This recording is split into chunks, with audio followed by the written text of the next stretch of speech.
Sabemos que la fe cristiana nace de una experiencia y de testimonios.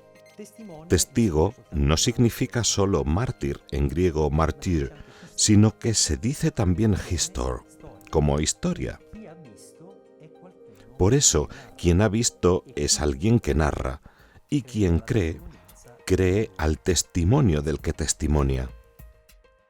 Sabemos que la búsqueda sobre Jesús, la búsqueda histórica, tiene fechas concretas. Inicia principalmente alrededor del siglo XVII, de acuerdo a lo que hoy se conoce como método histórico crítico, y que se aplica a todos y todas las ciencias humanas, a todos los criterios de la búsqueda histórica, arqueológica y lingüística. Concretamente a Jesús se le ha aplicado en el ámbito de una fase, más bien de 3 fases de una búsqueda histórica, que se llaman primera, segunda y tercera búsqueda. ¿Esto por qué? Porque en un cierto momento el iluminismo llega a poner en discusión todo lo que relatan los evangelios y todas las creencias reveladas, y crea una especie de discrepancia en torno al Jesús histórico prepascual y al Cristo de la fe postpascual. Entonces se crea esta especie de incompatibilidad entre lo que narran los evangelios y lo que es posible indagar históricamente, y en lo que creen los cristianos de todo el mundo. Sabemos que en el Concilio Vaticano II la Iglesia llega a afirmar que los evangelios son un documento histórico a través de los que es posible conocer cuánto Jesús de Nazaret vivió y obró a lo largo de toda su vida terrena.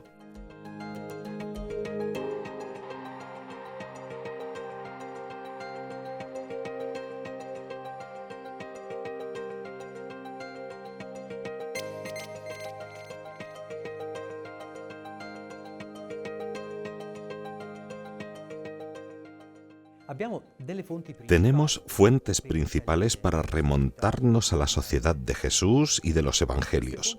Estas fuentes son no cristianas y cristianas.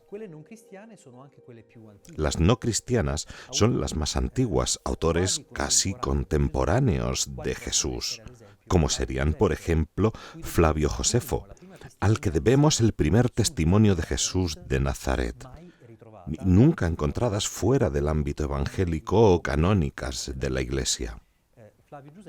Flavio Josefo, ya alrededor del año 70 después de Cristo, o algún año más en sus antigüedades judías, testimonia acerca de la existencia de Juan Bautista, de Santiago, primo de Jesús, y también de Jesús, porque en un párrafo de su Antigüedades judías aparece este testimonio Flaviarum en el que Flavio Josefo testifica que existió en esos días un hombre llamado Jesús que vivió y padeció bajo Poncio Pilato y bajo el sumo sacerdote Anás y Caifás, y que algunos dicen que ha resucitado, y que además algunos creían que era el Mesías.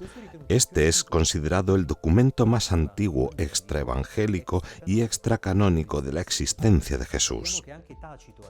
Sabemos que también Tácito, por ejemplo, en el 64 después de Cristo, testimonió en torno a la existencia de Jesús diciendo que la superstición cristiana provenía de este tal Jesús que vivió bajo el emperador Tiberio y que fue asesinado por Poncio Pilato, y que algunos creían que había resucitado y era objeto de un culto que Tácito mismo definía como superstición.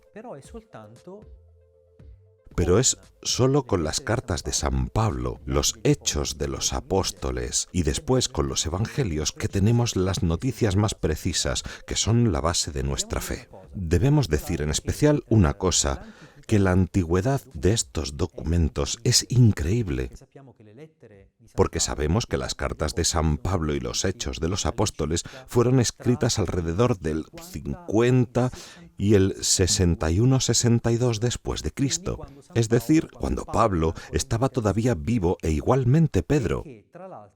y que además, sea en los Hechos de los Apóstoles, sea en las cartas de Pablo, se habla de la existencia de diversos evangelios o de diversas nuevas alianzas que se leían en el transcurso de las reuniones cuando se congregaba el pueblo cristiano, por lo que conocemos la existencia de varios evangelios que circulaban en aquella época. Uno in particolare, quello di Luca, perché in una delle lettere di San Paolo Apostolo ai Corinzi, in cui si parla di un certo fratello. Uno en particular, el de Lucas, porque en una de las cartas de San Pablo a los Corintios, en la que se habla de cierto hermano que era conocido en todas las iglesias por haber escrito uno de los evangelios, y es el mismo que después ha contado las hazañas en otro texto que nosotros conocemos como los Hechos de los Apóstoles. Los Hechos y las cartas paulinas constituyen una fuente extraevangélica que nos da la posibilidad de entender cómo ya fuera de los evangelios y ya en una época contemporánea sucesiva a la muerte de Jesús, solo en 20 años, tuviésemos una biografía de Jesús de Nazaret en varias de las iglesias en las que San Pedro y San Pablo predicaban, que corresponde y ya es unívoca con la que conocemos a través de los evangelios. Pasemos a hablar también de los evangelios.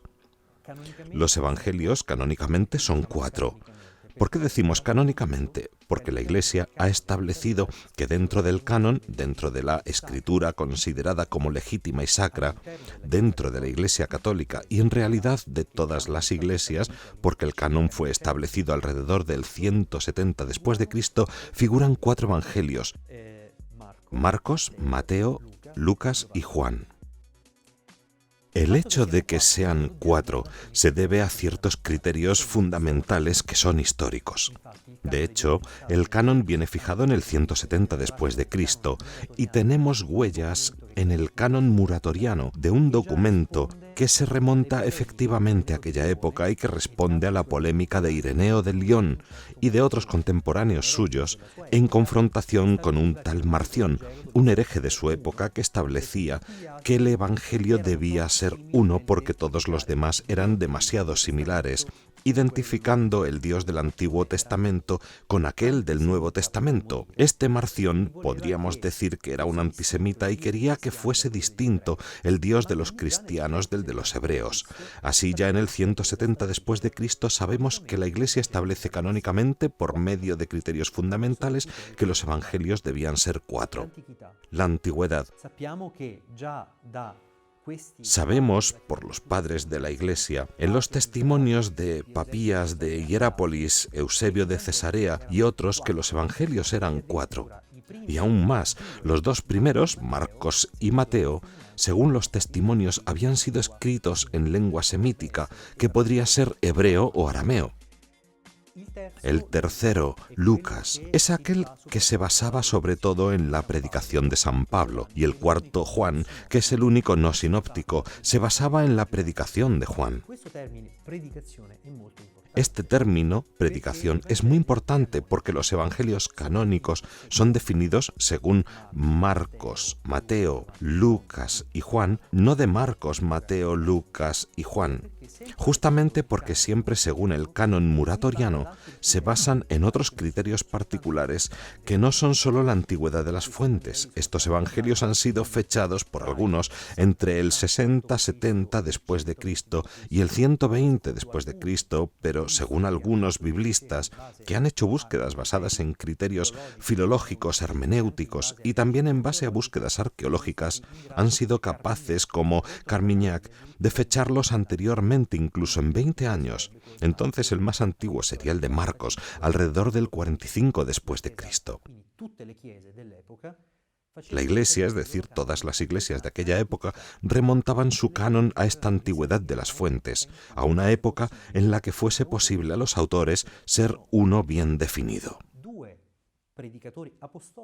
2 predicadores apostólicos, por eso la predicación debía basarse en lo que había sido proclamado sobre Jesús de parte de un apóstol en particular, que no era tanto Marcos, por ejemplo, para el primer evangelio, sino que era Pedro, porque Papías de Hierápolis sabemos que Marcos era el hermeneutes, el traductor de Pedro. Entonces, con estilo, había redactado su evangelio en base a la predicación de Pedro. Mateo lo había hecho en base a la propia predicación, pero también en base a la predicación de Pedro en Palestina. Lucas hacía referencia a la predicación de Pedro a través de Marcos y Mateo, y también a la de Pablo. Y Juan era el jefe de su propia predicación. Es muy bonito poder decir esto, porque ya en el canon del 170 después de Cristo tenemos un rechazo de los evangelios que serán definidos apócrifos. Pero ¿por qué tenemos un rechazo? Porque los evangelios apócrifos son posteriores a los canónicos, al menos un siglo. Ya entonces habían sido marcados como falsos. Apócrifo no quiere decir solo del que no se conoce el autor. Quiere decir que el mismo contenido nace con una intención particular escondida. Es decir, podían ser de derivación gnóstica o querer difundir una predicación diferente de la apostólica. Pero tenemos un tercer criterio, un gran criterio que nos permite una gran fuente, que sobre todo a partir del siglo XX nos permite autentificar todo lo que se narra en los evangelios. Este es la arqueología. Comenzaron las excavaciones arqueológicas, sobre todo en Tierra Santa, a partir del siglo XIX, para concentrarse especialmente, después del mandato británico, en Palestina y la formación del Estado de Israel. Son excavaciones arqueológicas que han permitido no solo traer a la luz huellas de nuestra fe, sino también fechar y autentificar todo lo contenido en determinados evangelios, como por ejemplo el Evangelio de Juan, que era considerado como el menos histórico de los 4. Por ejemplo, en Israel se han encontrado la piscina de Betesda, de la que habla Juan en el episodio de la curación del paralítico, y también el Litóstrotos, el lugar en el que se emitió la condena a muerte de Jesús. Sabemos más detalles sobre el Santo Sepulcro o el mismo procedimiento de la crucifixión de Jesús.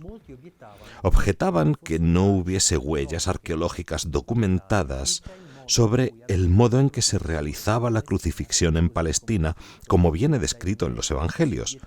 Se objetaba, por ejemplo, que no podía ser verdadero todo lo narrado sobre el crurifragium, que se quebraban las piernas de los condenados a muerte, o la sepultura de los propios condenados a muerte antes del atardecer, porque en la época romana la crucifixión en otras provincias se realizaba por medio del cadáver que se dejaba expuesto, una vez que ya había muerto el condenado, a las fieras y el completo descuartizamiento como una advertencia para la gente. Pero sabemos en cambio que en época de Jesús no era así, sea por los textos contemporáneos, sea porque en el libro del Deuteronomio se señala que los condenados a muerte se dejan colgados en el palo más allá del atardecer, porque de lo contrario se contaminaría la Tierra Santa.